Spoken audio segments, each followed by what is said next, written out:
Imagine a maritime industry where training isn't a routine task, but an engaging journey towards discovery. Envision a future where training isn't merely a compliance checkbox, but a pathway to excellence. Good morning, everyone, and welcome to a voyage where reality meets innovation, tradition merges with technology, and the future of maritime training unfolds. Today, let's embark on a transformative journey where augmented and virtual reality technologies revolutionize the maritime training world. Now that we have painted a compelling vision for the future, it's time to also confront the reality of our current training landscapes. Despite aspirations for excellence, the traditional methods often fall short, hindered by challenges such as costly infrastructure, limited engagement and interactivity, decreased retention, decreased skill acquisition, lack of real-world simulation, and also lack of standardization in some places. You know a funny story, when I was training not many years back, whenever the instructor used to announce a video session in a class, we used to be very excited. And honestly, we were not really excited for the contents on display. We were actually excited because the lights of the room would go dim and we would get a chance to probably take a quick nap or just rest without getting caught. It's funny how these small moments really shaped our perspective on the training. Reflecting on my past, I now recognize the importance of captivating and simulating training experiences, such as AR and VR, which truly have the potential to transform how we actually learn. I've heard this tune a lot of times, and I'm sure a lot of you will all agree, where we keep blaming the seafarer. The seafarer is not really interested in learning. They're only attending courses to get the certificate, and maybe they would rather be anywhere else but the training institute during their holidays. But that got me thinking that maybe as an industry, we have fallen short on making learning interesting as a concept. Sure, there have been some stellar efforts by individuals, companies, and institutions, but I still feel that we are lagging a few years behind. As we contemplate the transformation potential of AR and VR in the maritime training world, it's worth examining how these technologies and innovations have already reshaped the learning curves in many other industries. Let's take, for instance, the aviation and the medical sector, where these technologies have actually been integrated seamlessly with the current training frameworks. In these industries, AR and VR are not just buzzwords anymore, but they are actual innovative tools that enhance safety, proficiency, and efficiency. Let me give you a quick 2 to 3 minute demo of what a simple augmented reality main engine exercise looks like. Just give me a minute to set it up.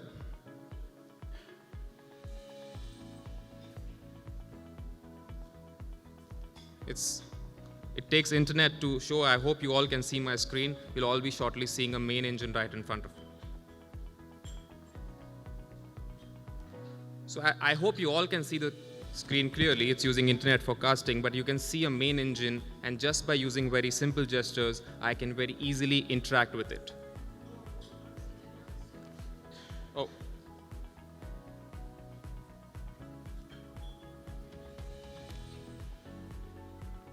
Apologies. I hope it's now clear. So you'll be able to see a main engine, and just by using hand gestures, I'm able to very easily interact with it. I can zoom in, zoom out, rotate, twist and turn as I would like to see any aspect of a main engine. Now say I'd like to learn a bit more, this is not enough. I'd like to see what actually happens inside when the main engine is running. With just some gestures, I can open a menu, click on the operation of main engine, and we'll have an animation showing how the main engine actually operates. Again, it can be zoomed in, zoomed out, twisted and turned to actually learn and understand. We can also increase and reduce the speed to understand a bit more. Now say we'd like to learn more about a particular component of a main engine. Let's say a turbocharger, for example. Let me just select a turbocharger from the menu. You can see on this main engine, the turbocharger is highlighted in green. Now I'd like to learn a bit more about the turbocharger, so I just select it, and the turbocharger is separately right in front of me. I can again interact with it as I would like, rotate it, move it, zoom in, zoom out, but say even this is not enough, I'd like to learn a bit more. All I have to do is press the button explode. And I see the turbocharger opening up right in front of me.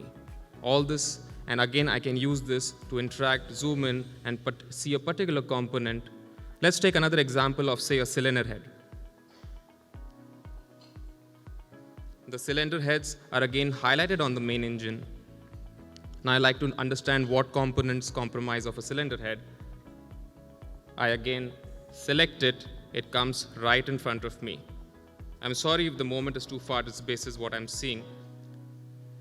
Now I like to understand what the cylinder head actually comprises of, what are the different components that go into making a cylinder head. I just select explode and it all opens up in front of me. And say I'd like to know more about a particular component, all I need to do is just click on a button, say a fuel inlet pipe, and the fuel inlet pipes are highlighted in green, and it gives me a textual description of what this component really does, and also an audio guide as to what it does and how it can help a cylinder head.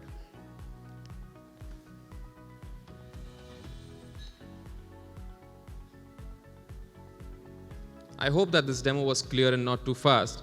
But that being said, this was a very basic explanation of what augmented reality and mixed reality have to offer. With just use of very simple gestures, it's not that complex, and we can interact very easily with complex machinery and learn a lot more. Now, in our institute back in Mumbai, we have been doing some AR and VR training modules as part of the value-added courses. And see, I might not have a research paper to throw at you, but trust me, the students in those classes are not dozing off. And I feel that's a good start. Let's also try and look at some of the research work that has been done with regard to use of virtual reality and augmented reality in training.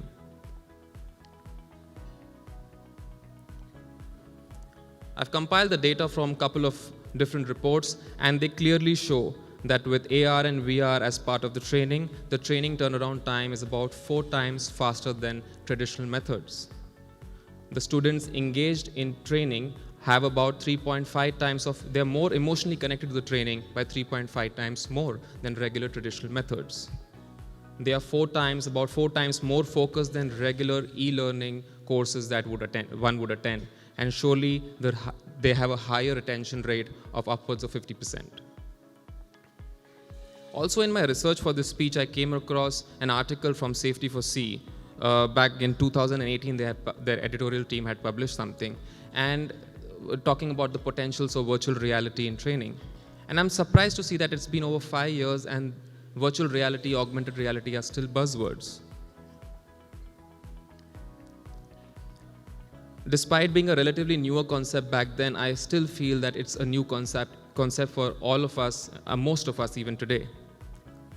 Let's be honest, it's completely unrealistic to expect technology like virtual reality or augmented reality to come and suddenly replace all the traditional methods.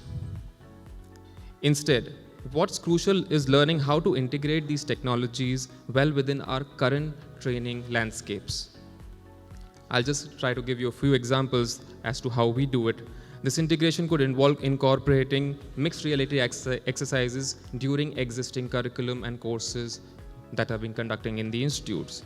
We can also use AR and VR for team building exercises and games. By doing so, only then we can actually harness the true potential of this technology.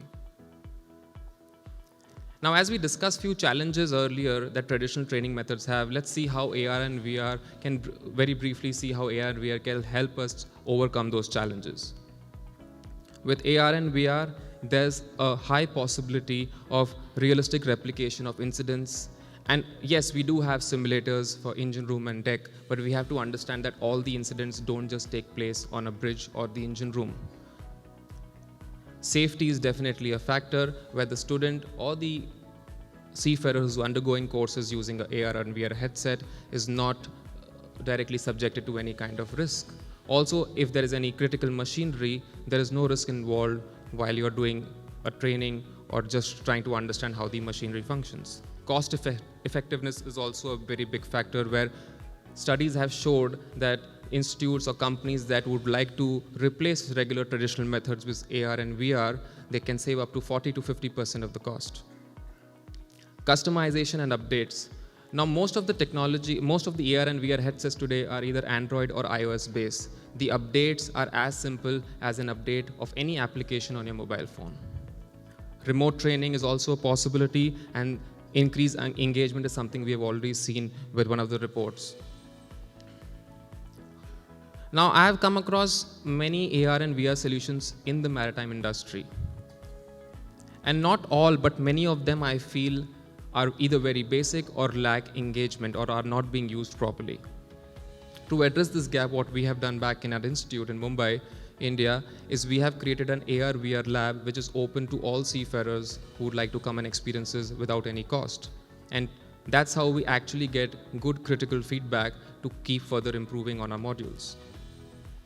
As part of our commitment to enhance training experiences in few of our value-added courses, what we have tried to do is replace the e-learning content with AR and VR exercises.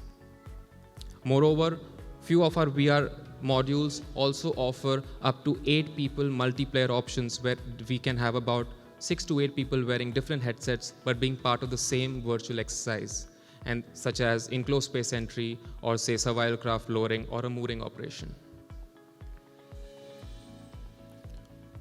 In conclusion, the vision that we painted at the beginning of our journey, a maritime training landscape characterized by exploration, excellence, and innovation, is well within our grasp.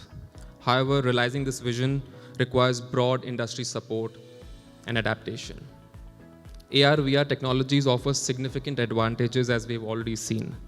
Despite existing solutions in the maritime sector falling a bit short, our collective commitment to innovation can help us bridge this gap. Together, let's chart a course towards a future where maritime training is not just a necessity, but a dynamic investment in the safety and success for our industry. I'd like to thank you all for listening, and thank you to SAFETY4SEA for giving me this opportunity.